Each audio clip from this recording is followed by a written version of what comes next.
Settle in now and let the room grow quiet around you.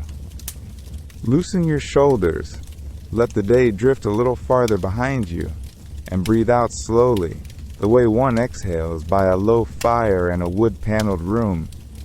Tonight we are going to travel a long way back to the autumn of 1943, and we are going to meet a small, soft-spoken company of men and women who quietly did one of the kindest things human beings have ever done for one another. Picture, if you will, a late October evening in Europe. The harvest is mostly in. Apples lie in shallow baskets in the cellars of farmhouses, and wood smoke drifts low over the slate roofs of village after village. From the air it would all look rather peaceful, a brown and gold quilt of fields and forests stitched together by old, slow rivers. But beneath that quilt, something terrible has been happening for a long time, and the world knows it. Cathedrals that have stood for 700 years are wrapped in scaffolding and sandbags. Stained glass windows, the kind that once threw red and blue light across stone floors at vespers, have been carefully lifted from their frames and packed away into crates lined with straw. Statues of saints, weather-worn and gentle-faced, have been carried down to crypts and root cellars. Whole museum galleries hang empty, with only pale rectangles on the walls to show where the paintings used to be. For across the continent, the bombs have begun to fall in earnest, not only on factories and rail yards, but by accident and by tragedy on libraries and abbeys and old market squares. A single night of fire can undo what it took 6 centuries of patient hands to build. And in the cities still occupied by the Nazi armies, something else is happening too, something quieter, but in its way just as ruinous. Truckloads of paintings are being driven away from private homes in Paris and Amsterdam and Florence. Sculptures are being lifted from the courtyards of villas. Illuminated manuscripts, with their tiny hand-painted gardens and gold-leafed letters, are being slid into crates and addressed to addresses no one will speak aloud. A vast hidden hoard is being gathered, scattered across salt mines and mountain castles, and no one yet knows quite where it has all gone. Now turn, in your mind, all the way across the Atlantic Ocean to the city of Washington. It is a humid evening there, even in autumn, and the street lamps wear soft halos in the river haze. In a quiet office not far from the mall, a small group of museum directors and college professors are sitting around a long wooden table. There is coffee in heavy white cups. There is a green-shaded lamp. There are maps spread across the table, weighted at the corners by paperweights of polished glass. These are not soldiers. These are men and women who have spent their lives, until now, in galleries that smell of beeswax and old varnish, in libraries where the only sound is the turning of a page. And yet, here they are, leaning over a map of Europe, speaking very softly about an idea that has been growing in them like a slow tide. The idea is simply this. When the great armies finally roll across the continent, and they will, soon, someone ought to walk just behind them. Not to fight, not to govern, but to look after the paintings, and the statues, and the bell towers, and the books. Someone ought to knock on the half-fallen door of a country church, and ask, very gently, whether the altarpiece is still inside. Someone ought to climb into the cellar of a bombed museum with a flashlight and a notebook and see what can still be saved. Someone ought to follow the long, secret trails of the stolen art into mine shafts and mountain keeps and patiently bring it all home. It seems, at first, almost too tender an idea for a time so harsh. A handful of curators against a continent in flames. 350 quiet scholars, eventually from 13 allied nations, set against 5 million missing treasures. And yet here, on this autumn evening in Washington, the idea is being written down. A name is being given to it. Orders are being drafted. Somewhere in a filing cabinet, a thin folder is opened, and a new chapter of the war begins. A chapter that will be carried out not with rifles and tanks, but with notebooks and field glasses, and very steady hands holding very fragile things by candlelight. And that, dear listener, is where our long, gentle journey begins. So let us meet them now, these quiet, unlikely volunteers, before the trucks pull away and the long road begins. Picture, if you will, a small reading room in a museum somewhere in New England. The afternoon light is the color of weak tea slanting in through tall windows, and a man in a tweed jacket is bent over a wooden desk, the kind with a green leather top, worn soft by decades of elbows. He is 46 years old. His hair has begun, very politely, to retreat. He is a curator of medieval art, and on any ordinary Tuesday, he would be cataloging a small ivory carving of a saint, no larger than a teaspoon. But today there is a letter on his desk, and the letter is asking him, very gently, if he might consider going to war. He reads it twice. He folds it. He sets down his pen. And outside the window, somewhere far below, a streetcar bell rings, soft as a wind chime, all across the Allied nations. In that same season, similar letters were finding similar desks. In a drafty office at an English university, a professor of Italian Renaissance painting looks up from his tea and blinks at the words in front of him. In a small studio in Paris, recently reopened, an architect who once measured cathedrals for a living traces the edge of an envelope with his thumb. In Boston, in Toronto, in Edinburgh, in The Hague, in Sydney, in Brussels, in 13 Allied nations, all told, the same quiet recruitment was unfolding, one polite letter at a time. They were not, by any honest measure, soldiers. Most had never held a rifle. Some had never even held a hammer. They were museum directors with reading glasses on chains. They were librarians who knew every drawer of every cabinet in their care. They were sculptors with plaster still under their fingernails, and conservators who could tell you, just by smelling a varnish, what century a painting had been finished in. They were school teachers from small towns who taught children about the pyramids on Friday afternoons. They were, in short, the gentlest people in the war. And one by one, they said yes. Some said yes immediately, the way a kettle says yes to a flame. Others took a long evening and a longer walk and a quiet conversation at a kitchen table with a wife or a husband who already knew the answer before the question was asked. There were goodbyes whispered into the soft hair of sleeping children. There were last suppers eaten very slowly, with the good china brought down from the high shelf.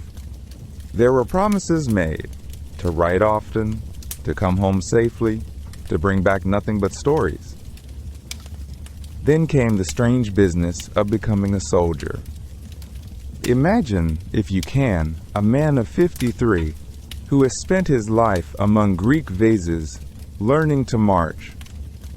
Picture the small, patient frown on his face as he tries to remember which foot goes first. Picture him standing at attention in a row of much younger men, his tweed jacket folded neatly in a trunk back home, his shoulders now wearing olive-drab wool that smells of new dye and old mothballs. The boots are stiff. The helmet, frankly, is ridiculous. He learns to salute. He learns the names of ranks the way he once learned the names of pigments, major, captain, lieutenant, laid out in his mind like a small, orderly palette. They drilled in the cold mornings. They studied maps until the maps softened at the corners. They were taught, very briefly, how to fire a pistol, though most of them would never need to. And in the long evenings, in barracks lit by bare bulbs, they did what scholars have always done. They read. They wrote letters home in careful handwriting. They argued gently about Vermeer. They sketched, in the margins of their notebooks, the small things they missed. A wife's profile, a daughter's hand, the curve of a familiar staircase. They did not look like heroes. They looked like uncles. They looked like the kindly stranger who helps you find your seat in a quiet concert hall. And perhaps that was exactly the point. For the work that lay ahead would not be done with shouting, or with charging, or with the bright, terrible noise of battle. It would be done with patience, with knowledge, with the steady, careful attention of people who had spent their whole lives learning how to handle fragile things without breaking them. And so they waited, these unlikely volunteers, in their unfamiliar uniforms, in their unfamiliar lives, while the orders were finalized and the ships were readied.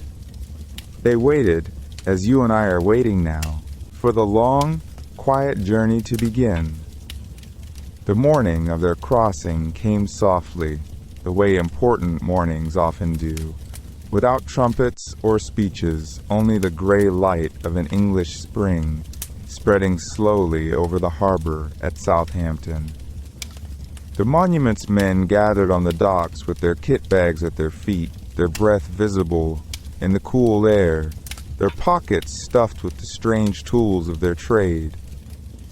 Pencils, folded maps, a small magnifying glass tucked into a leather case, a notebook bound in oilcloth to keep out the rain, a few photographs of paintings and altarpieces clipped from old auction catalogs that they would carry across the channel like family portraits, hoping to find these missing treasures alive on the other side.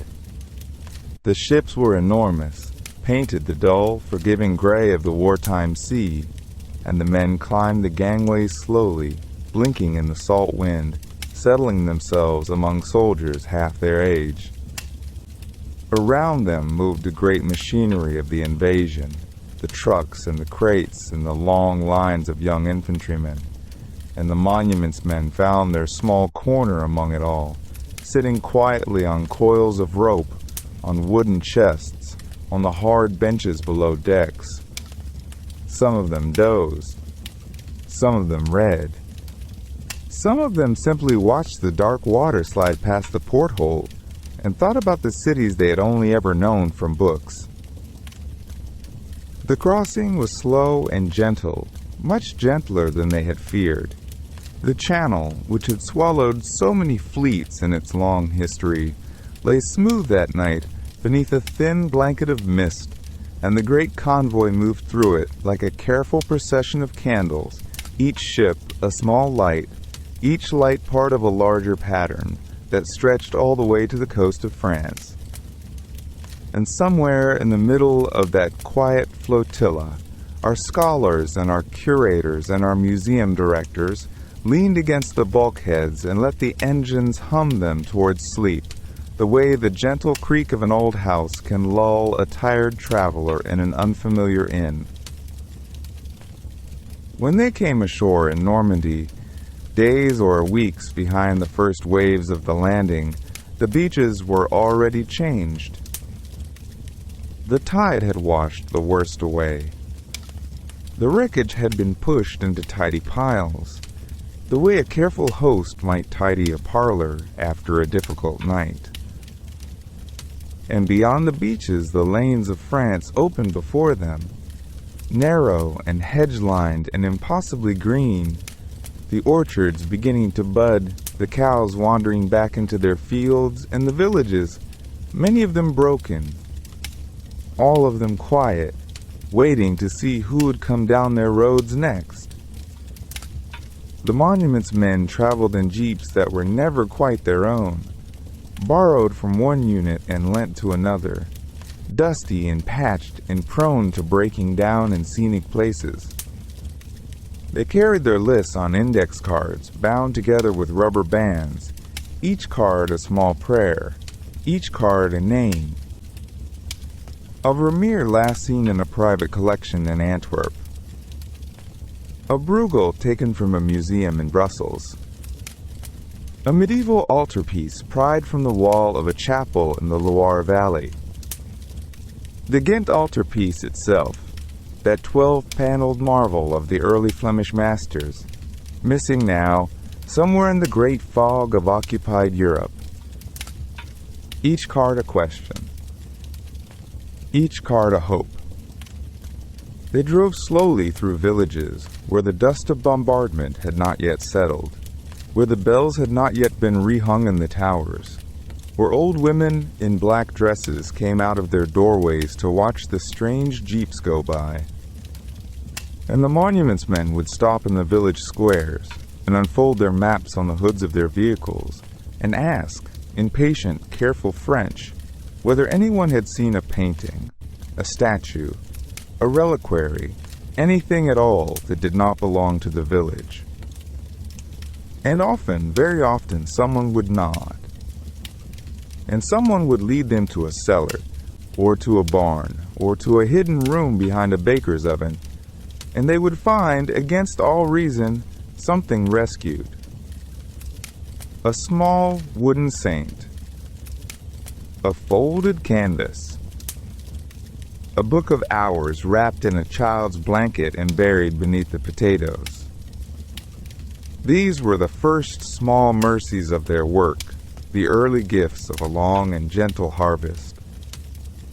They wrote each one down in their oilcloth notebooks.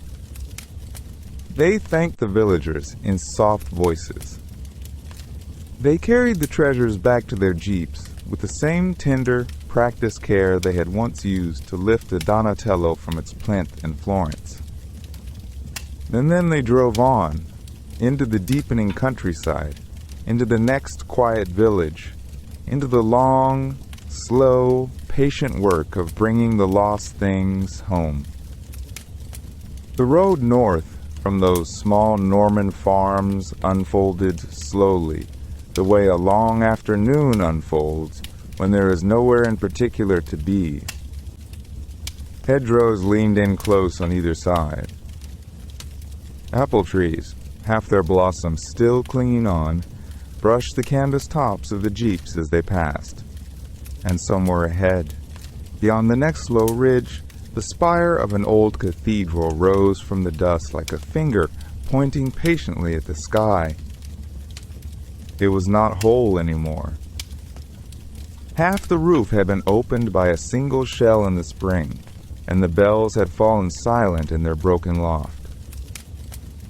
But the spire still stood, and as the monuments men eased their jeeps to the curb of what had once been a cobbled square, they sat for a moment in the quiet, the engines ticking gently as they cooled, and they looked up at it the way one looks at an old grandfather who has come through a long illness.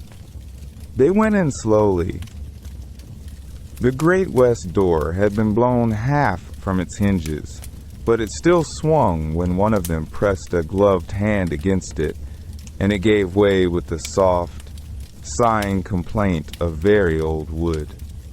Inside, The air was cool and damp and full of the small, holy scents that gather in stone over 1,000 years. Beeswax and incense long since burned, and the faint sweetness of rain that had found its way in through the broken vault. Light came down in long, dust-soft columns from the open sky above. It moved across the rubble on the floor like something alive, like fingers searching for what had been lost, settling here on a cracked tile, there on the gilded arm of a fallen saint, lingering for a moment on the quiet face of a Madonna whose pedestal had toppled, but whose painted smile had not changed at all. The men spread out without speaking. They had learned in these first weeks that a wrecked church does not want to be hurried.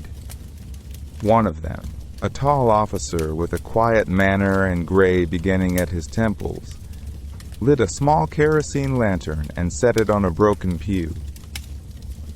He had been a curator of medieval art in a museum in Boston before the war.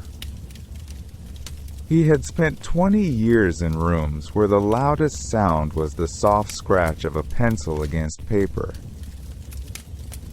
Now he moved between the fallen stones with the same patient attentiveness, kneeling here to test the weight of a beam, pausing there to brush the plaster dust from a carved angel's wing. He had come for the windows. High above the nave, in the southern transept, the stained glass window had survived the shelling. It was not famous. It did not appear in any guidebook. It was simply a quiet old window, 5 tall panels of blue and rose and amber, telling the story of a local saint who had once, the village said, calmed a storm at sea by lifting his hand. The glass was 800 years old. The lead between its pieces had been pinched into place by the hands of a craftsman whose name no one remembered. It had survived. But the wall around it was cracked, and the next strong wind, the next near miss, the next slow shudder of the wounded stone, any of these could take it. So he climbed up into the scaffolding the army engineers had rigged, and he moved very carefully, and he began to do the small, unremarkable thing he had come to do. He tied sandbags. One by one, the village boys passed them up to him, and one by one he set them gently against the outside of the glass, building a soft, heavy wall of cloth and sand between the saint and the sky. He did not hurry. He spoke now and then, in his careful French, to the boys below, a kind word, a gentle thank you, and they smiled up at him in the lantern light. This strange American officer who had come all this way to tuck their old window in for the night. When it was finished, he climbed down. He stood for a long moment at the foot of the scaffolding, looking up at the panels he had just covered, knowing he would not see them again until the war was over, knowing he might not see them again at all. Then he turned, and he walked back through the long, broken nave, past the patient Madonna, past the candles his men had set burning in the side chapels, out into the soft blue of the gathering Norman dusk, where the jeeps were waiting, and the next chapel, and the next quiet rescue were already calling them on. And while those Norman jeeps rolled on through the gathering dusk, far to the south, beneath a softer and warmer sky, another small company of these gentle soldiers was beginning a quieter rescue of its own. The land they walked through now was Italy in the late summer of 1944. The hills of Tuscany rose around him in long, slow waves, dressed in olive trees and cypress, and the air carried the smell of dry grass and warm stone. The roads were narrow and white with dust. Vineyards leaned over the verges. Every few miles, a little walled town appeared on the crown of a hill, the way it had stood for 700 years, with a bell tower at its heart and a single road winding up to its gate. The Allied armies were moving north through these hills, past Florence, past Siena, pushing toward the mountains. And somewhere just ahead of them, often within sight of the gunfire, often within sound of it, the monuments men were already at work. They drove ahead of the front line in their open jeeps, 2 or 3 to a vehicle, their helmets in their laps, a roll of maps between their knees. They were not looking for the enemy. They were looking for chapels. For Tuscany and Umbria were not only farmland and hill towns. They were the cradle of the Renaissance. In a small church at the end of a country lane, behind a plain wooden door, a traveler might find a fresco by Giotto, painted 7 centuries before, its colors still soft as a dawn sky.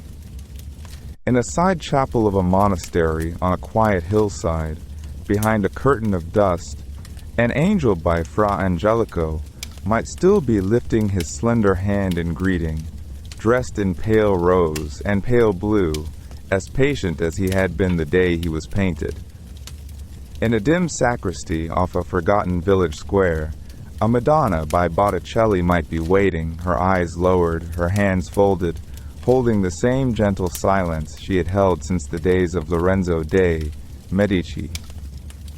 These were the places the monuments men had come to find. And they had come, in many cases, with very little. They had a jeep and a notebook and a list of churches drawn from old guidebooks and university notes. They had a few cans of paint, a brush or two, and a stack of stiff cards on which, in careful block letters, they wrote the words they would post on every door they wanted spared. Off limits. Out of bounds to all troops. Protected monument. They tacked these signs onto the carved wood of cathedral doors and onto the worn lintels of village chapels, and the signs, somehow, in that ruined country, were almost always honored. A weary corporal, leading his platoon up a stony lane, would see the white card on the door, and he would touch his helmet, and he would lead his men quietly around the building, and on. When the roof of a church had been holed by a shell, and the rain was coming in, and a fresco of the Annunciation was looking up through the wound in the plaster at an open sky, the monuments men did what they could with what they had. Sometimes that meant a tarpaulin, stretched and weighted with stones. Sometimes it meant a sheet of canvas borrowed from a quartermaster, nailed over the broken vault. Sometimes it meant only a polite conversation with the parish priest, an old man in a black cassock, and a promise that, when the war was over, someone would come back and someone would help. And often, that was enough. A tarp over a Giotto. A board across a doorway. A handwritten sign, pinned with a thumbtack, asking the armies of the world to please walk softly here. In the evenings, when the heat went out of the day and the swallows came low over the rooftops, the monuments men sat on the steps of these little churches in the long, warm shadow of a bell tower and ate their rations from tin cans and watched the sky turn the color of an old fresco. The hills around them softened into purple. A goat bell rang somewhere down the valley. An old woman, drawing water from a well in the square, gave them a slow, considering nod and went on her way. And the Madonnas, behind the doors they had marked, settled deeper into their patient quiet, safe for one more night beneath the warm Italian stars. North of those Italian stars, the war was tilting. Through the long, slow autumn of 1944 and into the hush of the winter that followed, the Allied lines pressed eastward across France, across the lowlands, across the cold rivers of the German frontier. And tucked among the columns of soldiers, with their tired jeeps and their muddy boots and their folded maps, the monuments men moved quietly forward, sometimes a day behind the front, sometimes a careful day ahead, listening for rumors the way a country doctor listens for a faint heartbeat. The rumors, when they came, were strange ones. A farmer in a small Rhineland village mentioned, almost in passing, that a train had stopped one night in the woods beyond his orchard and had not moved again. A priest in a half-ruined town spoke of crates being carried into the crypt beneath his church, then carried out again, then carried somewhere else, and never explained. A boy tending his grandfather's cows pointed up a quiet lane and said, simply, that the trucks had gone that way, many trucks, for many weeks, and had not come back. The monuments men listened. They wrote it all down in their small green notebooks. And then, gently, like men following a thread of wool through a darkened house, they began to follow. What they found in those first cold weeks was almost beyond believing. There were freight cars sitting on forgotten sidings, their doors still chained, their wheels grown over with frost-bitten weeds. And inside, packed in straw and old newspaper, were paintings. Dutch landscapes, French still lifes, Italian Madonnas in cracked gold frames, all leaning against one another in the dark like passengers who had fallen asleep on a long, long train. There were warehouses on the outskirts of quiet towns where the doors, when pried open, gave way to whole rooms of sculpture, marble shoulders, bronze hands, the curve of a saint's robe, wrapped carefully in moving blankets, as though someone had meant, one day, to take them somewhere else. And there were farmhouses, ordinary farmhouses, with chickens in the yard and washing on the line, where, behind a false wall in the cellar, a single candle would reveal a stack of illuminated manuscripts, their gold leaf still bright after 600 years. Books of hours from medieval France, choir books from old Spanish monasteries, and again, in linen bags and wooden chests, the careful curl of Torah scrolls, taken from synagogues across the breadth of Europe, taken from streets that had been emptied, taken from families whose names the looters had not bothered to learn. The monuments men learned them now. For the looters, in their thoroughness, had also been bookkeepers. They had kept ledgers. They had kept shipping manifests. They had kept neat little inventory cards, typed in tidy German, with dates and numbers and the names of the families a thing had been taken from. Crate 17. Silver candlesticks from a house on a certain street in a certain city in 1941. Crate 23. A small landscape painting, oil on panel, from the parlor of a doctor's home in Vienna. Crate 51. A child's prayer book, leather-bound, with a lock of ribbon still tucked between the pages. By candlelight, in farmhouse kitchens, in the back rooms of looted museums, in the quiet of village inns where the war had not yet fully arrived, the monuments men sat with these ledgers spread before them and did the slow, gentle work of reading. A name on a card. A name on a list. A street in Amsterdam. A street in Paris. A street in a small Polish town. They underlined. They cross-referenced. They wrote in the margins in soft pencil the words that would, in time, carry each object home. It was not glamorous work.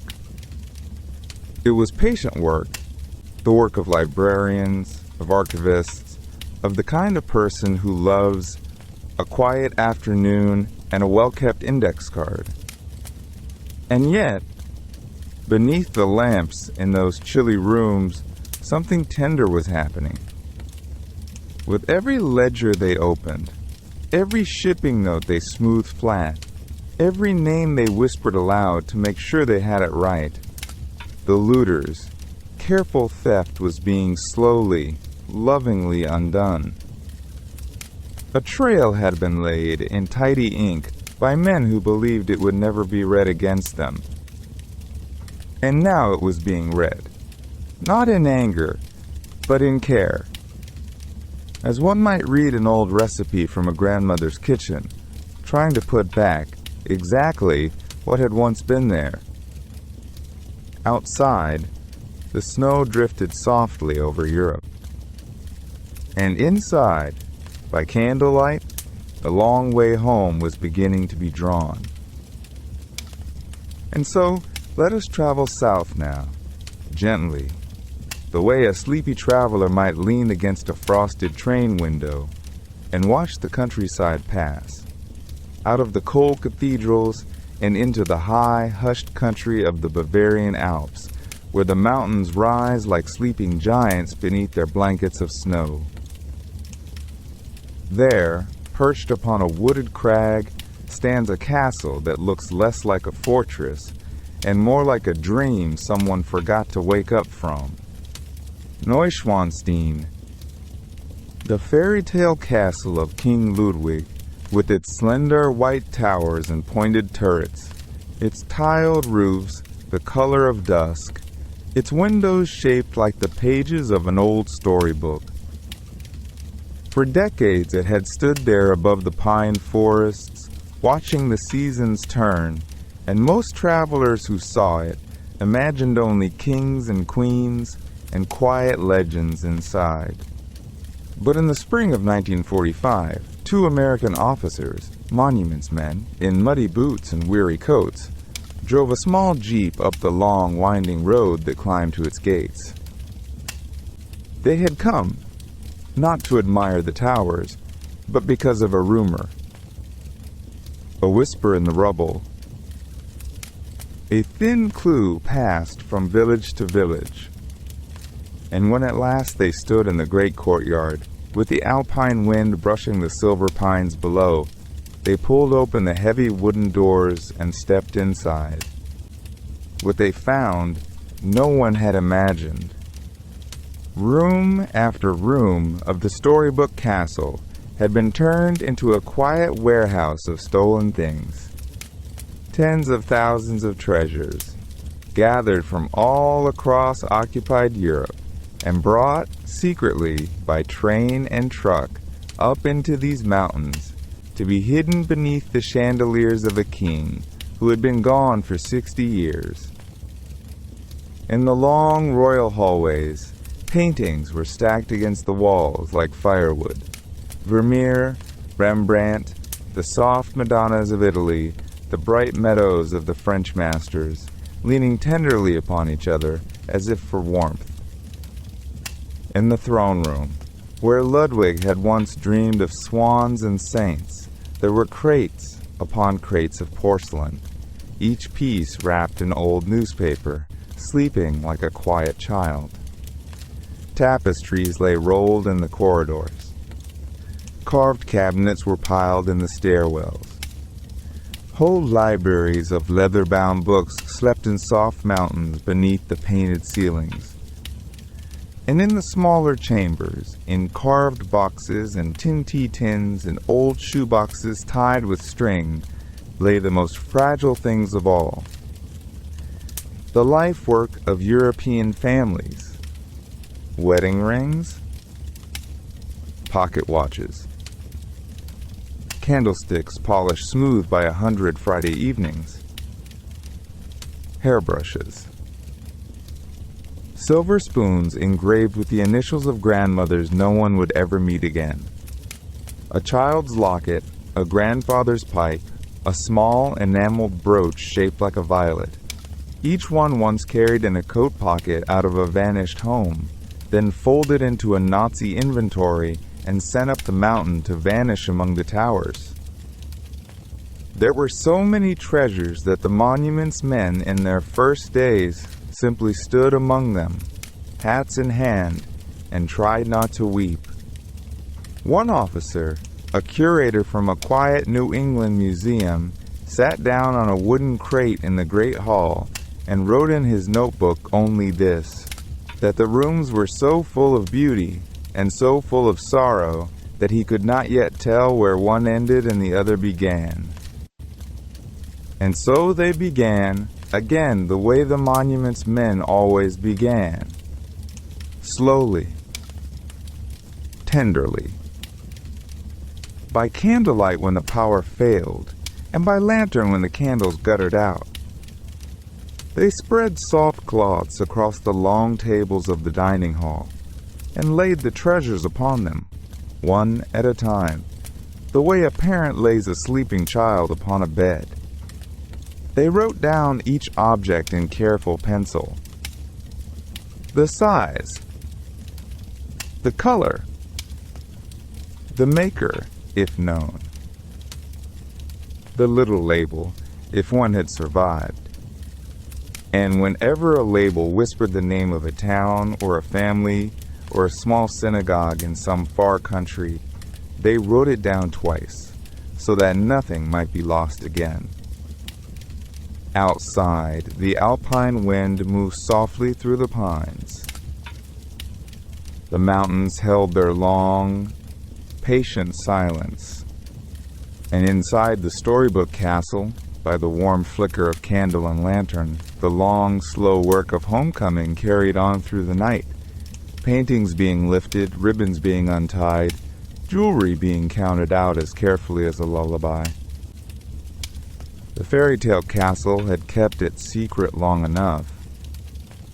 Now, at last, in the gentle hands of strangers, the treasures of Europe were beginning, very quietly, to wake.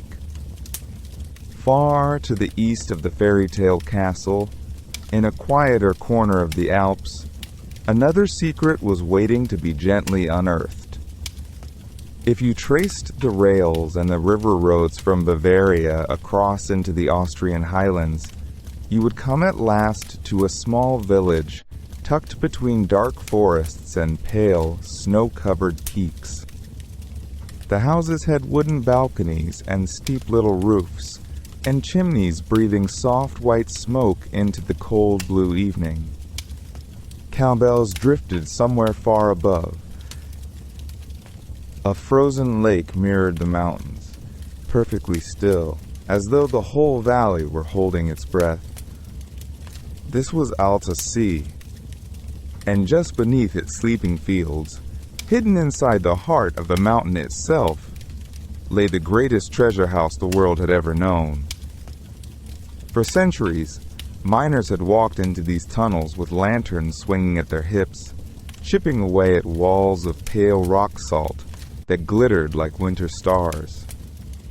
The mine was old and dry and steady in its temperature, never too warm, never too damp, and the Nazis, in the final desperate years of the war, had decided that this quiet mountain would be their secret vault. Through its narrow wooden doors they had carried, crate after crate, the masterpieces of Europe. Michelangelo's Madonna, carved in marble so soft she seemed almost to breathe, had been wrapped in mattresses and laid down here in the dark. The Ghent altarpiece, its painted panels glowing with kings and angels and the gentle Lamb of God, had been brought down piece by piece, hidden in the deepest gallery. There were Vermeers from Holland and Rembrandts and Italian altarpieces that had stood above candlelit chapels for 500 years. There were illuminated manuscripts from monasteries no longer standing, and crucifixes from villages that had burned. 6,000 paintings, hundreds of sculptures, tapestries and reliquaries, and small wooden saints from country churches. All of them sleeping inside the mountain. And so, on a soft spring morning at the war's quiet end, the monument's men came walking up the snowy lane toward the wooden gates of the mine. They were tired men in dusty uniforms, with their notebooks tucked under their arms. They had crossed half a continent to reach this door. A few local miners came forward to greet them, old men in heavy coats with kind, weather-worn faces and pressed lanterns into their hands. The flames inside the glass were small and warm and steady. One by one, the monument's men stepped through the doorway, ducking their heads beneath the low wooden beam, and began to walk down into the mountain. The tunnel sloped gently downward. The air grew cool and clean and very still. The walls glimmered faintly where the lantern light passed over them, pale veins of salt, catching the glow like quiet frost. Their footsteps were soft on the wooden planks beneath them. Somewhere, far behind, a door closed with a hush, and the world above, the war, the radios, the rubble, fell away. Down they walked, and down, past wooden doors set into the rock, past tools left behind by miners long since gone home for supper, past a little wooden bench where someone had left a tin cup, still half full of cold coffee. At last, deep inside the mountain, they came to a chamber. The leader of the small party held up his lantern, and there, in the gentle, golden circle of its light, the Madonna of Bruges sat waiting on a heap of old mattresses. Her marble face was turned softly downward toward the child in her lap. She looked in that quiet glow as though she had only just closed her eyes for a moment of rest. Beyond her, set carefully along the walls in long wooden crates, were the panels of the Ghent altarpiece, kings and prophets and a small painted lamb, wrapped in linen, sleeping side by side like children tucked into a single long bed. No one spoke. The only sound was the faint hiss of the lanterns and the soft, distant trickle of water somewhere in the deeper galleries. The men set down their notebooks gently. They walked slowly between the crates, brushing the wood with their gloved hands, almost as if greeting old friends after a long, long absence. Outside, far above them, the snow was beginning to soften on the mountainsides. The cowbells rang faintly down in the village. A small wind moved across the frozen lake.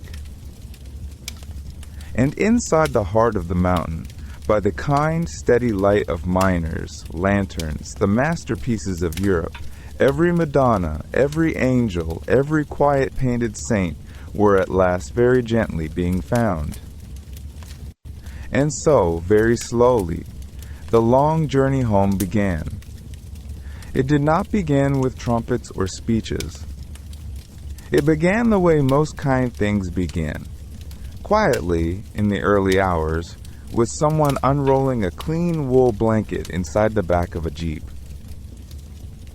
The monument's men had spent so many months looking for these treasures. Now, at last, they could turn around. Now, at last, they could face the other direction. Toward Florence. Toward Bruges. Toward Paris, and Crackle, and small villages whose names appeared on no map larger than a postcard. Toward the quiet rooms where these paintings had once hung in soft afternoon light, before the world had gone dark. The work was tender and unhurried.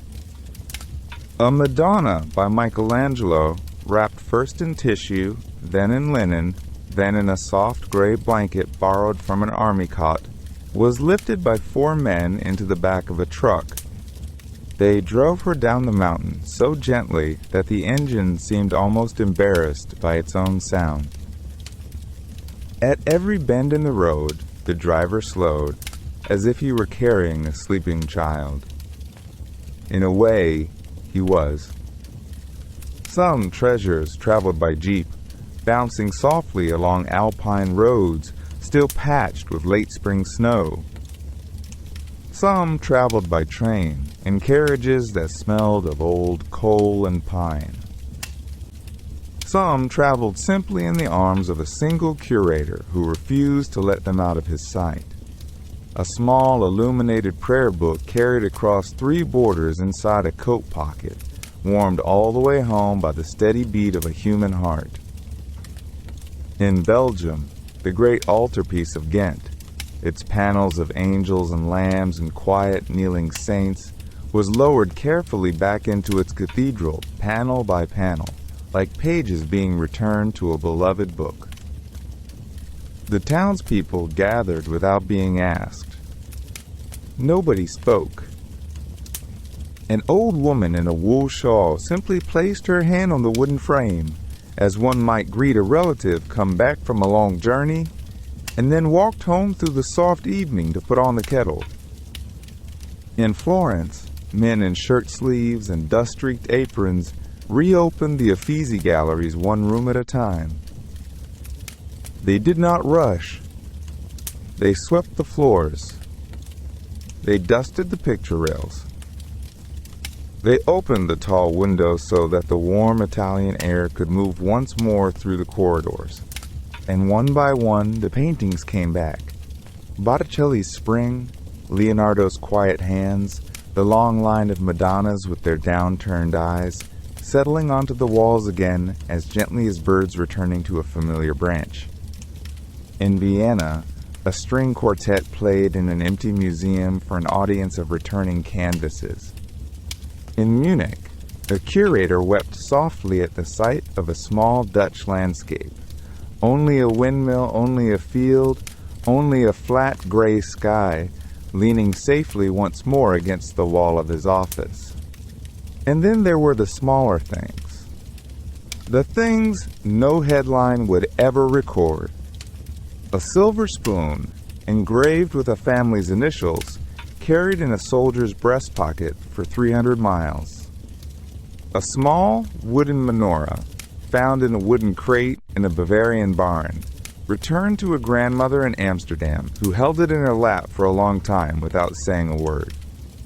A child's porcelain doll, her painted cheeks still pink, placed back into the hands of a girl who was now nearly grown. And, somewhere in the soft countryside of France, a single gold candlestick. It had been taken from a dining room 4 years before, in a hurry, in fear, on a winter afternoon. It had passed through warehouses and trucks, in the hands of men who did not know its name. It had been catalogued. It had been crated. It had been carried home. And now, on a quiet Sunday evening, a monuments officer in a dust-colored uniform stepped softly into a farmhouse kitchen and laid it back down on the family's wooden dining table, exactly where it had always belonged. Beside the breadboard, beside the small blue jug, beside the empty chair, the mother of the house touched it once with 2 fingers, very lightly, as if to make sure it was real. Then she set the table for supper. Outside, the evening was turning a soft, forgiving gold. A dog slept by the door. Somewhere, a bell rang in a village church. Not an alarm, not in mourning, but in that gentle, ordinary way. Bells ring at the close of an ordinary day. The long journey home was not finished. It would take years. It would take patience. It would take many more candlelit nights and many more quiet jeeps moving slowly along narrow roads. But it had begun.